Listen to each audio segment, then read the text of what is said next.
Oke guys, selamat datang di my channel Om Papa. Sebelum video kita lanjut, jangan lupa like, komen, dan subscribe channel ini agar kalian tidak ketinggalan video. Silahkan didengarkan judulnya, yaitu tahap-tahap pembuatan kolam tanah yang secara maksimal. 1. Pembuatan kolam dan pengukuran lahan. Ketika Anda telah menentukan bibit ikan, selanjutnya ialah proses pembuatan kolam tanah.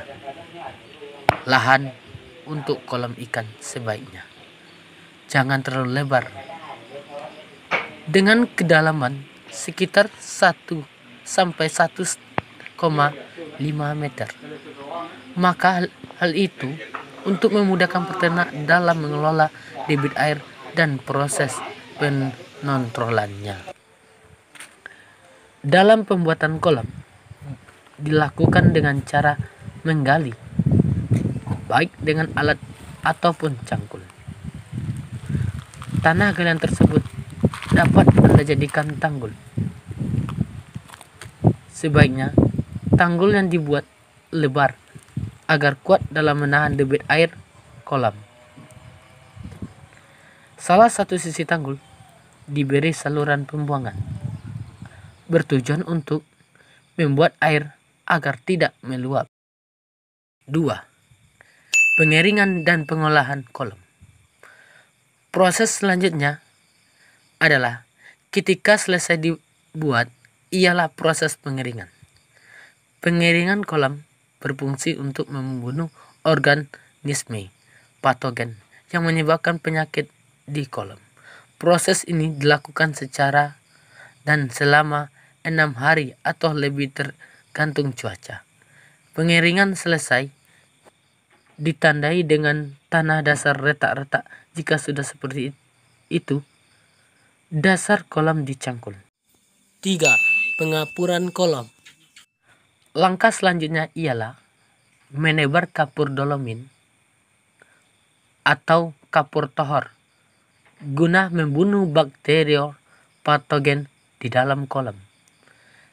Pengapuran dapat dilakukan sebesar 20 hingga sampai 50 gram. 4.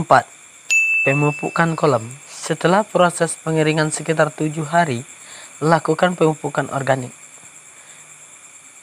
Pemupukan dapat menggunakan kotoran sapi, kerbau, dan ayam yang telah kering.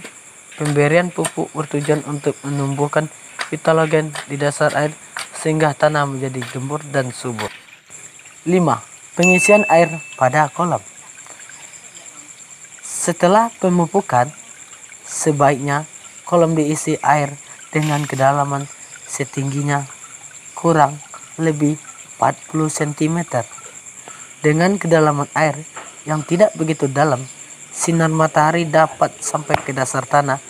Hal itu berguna untuk memperkembangkan cacing dan fitoplankton yang merupakan sumber makanan alami bagi ikan. 6. Penyebaran benih ikan. Proses ini ialah penebaran ikan yang dilakukan selang 1 minggu setelah pengisian air pada kolam. Tunggu sampai air berwarna kehijauan. Setelah air hijau, barulah ikan ditebar ke dalam kolam. Sebaiknya saat penyebaran ikan, ketinggian debit air tetaplah berada pada level 40 cm. Dikarenakan hal itu akan memudahkan ikan beradaptasi dengan lingkungan. Setelah itu, penambahan air dapat dilakukan secara berkala. Dan untuk menghindari stres pada ikan, benih ikan tidak boleh ditebar langsung ke dalam kolam. Benih ikan memerlukan penyesuaian terhadap iklim barunya, sehingga perlu penanganan sebelum ditebar. Penanganannya ialah dengan benih dimasukkan ke dalam kolam bersama wajahnya. selama 20 menit. Selang waktu tersebut dipergunakan benih untuk menyesuaikan terhadap suhu yang berada. Terakhir, miringkan wadah dan biarkan benih keluar dengan sendirinya. 7. Pilihlah pakan yang berkualitas. Pakan menjadi hal yang terpenting dalam budidaya ikan. Pasalnya, pemberian pakan dengan gizi, vitamin, dan mineral yang seimbang akan dapat mempengaruhi perkembangan ikan. Makanan utama ikan ialah pelet.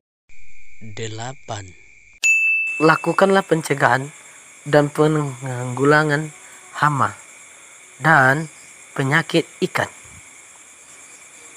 Seperti halnya tumbuhan dan ikan juga dapat diserang oleh hama dan penyakit. Hama yang seringkali menjadi dilema ialah adanya biawak,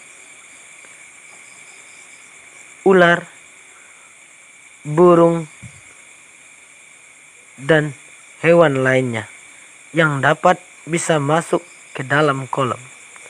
Dan juga lakukanlah pemasangan pagar jaring di sekeliling kolam dan saluran air sangat diperlukan. Terima kasih sudah menonton video ini. Jangan lupa klik tombol subscribe yang banyak. Oke.